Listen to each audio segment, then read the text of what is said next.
આ મતદાન ઓછું થવાનું કારણ શું હોઈ શકે? 30 વર્ષથી શાસનમાં હોવા છતાં નળ સે જલની વાત કરી, પણ નળમાં કેવું પાણી આવે છે એ નથી જોયું. કે ભાજપને ફટકો પડશે કે બીજી શહેરી વિસ્તારોમાં ઓછું મતદાન થયું છે.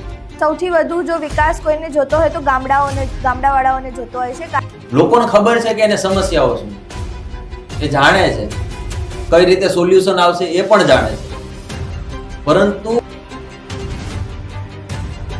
શ્રીરામ અને ભારત માતા કી જય પાછળથી નારા લાગ્યા.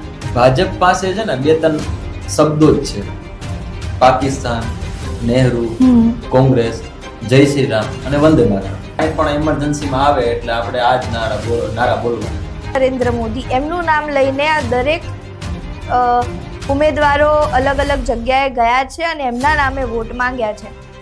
ભાજપ કે નરેન્દ્ર મોદીના નામે થાંભલાને ઊભા રાખો ને તો મત મળી જાય. હવે તો વાયદા પણ નથી કરવામાં આવતા. તમે ક્યાંય સાંભળ્યું આખી સ્થાનિક સ્વરાજની ચૂંટણીમાં કોઈ નેતા એવું કીધું હોય કે ગંદા પાણીથી જે લોકો મર્યા હતા આ ઘટના અમે બીજી વખત નહીં બનવા દઈએ? ઇન્ફ્લુએન્સર્સને અમારા મત વિસ્તારમાં ઊભો રાખ્યો છે, એ શું કામ કરી લેવાનું અમારા માટે? એવું કહેતા કે મારું નામ છાપામાં આવ્યું છે, મારે સમાજને કેમ મોઢું બતાવવું? હવે બધી પાર્ટીઓ સોશિયલ મીડિયા ઉપર એક્ટિવ થવા માટે હવે આવા લોકોને ગોતે.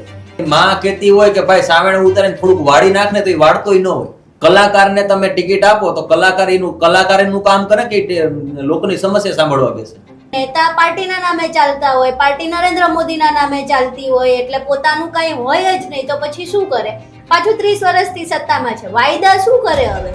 તો ખાડિયામાં જ શા માટે પાકિસ્તાન? એમ કહો ને ભાઈ હું પાલડીને પાકિસ્તાન નહીં બનાવવા દઉં, હું સેટેલાઇટ વિસ્તારને પાકિસ્તાન નહીં બનાવવા દઉં. ધર્મથી ભેગું ન થયું ને એટલે ભાઈ ધમકીની રાજનીતિ. હિન્દુત્વની ભાવના ખાલી વિધાનસભાની ચૂંટણીમાં કે લોકસભાની ચૂંટણીમાં ન જાગે. હિન્દુત્વની ભાવના એ ઓલ ઓવર કોઈ પણ માહોલ કેમ ન હોય એ જાગી જાય.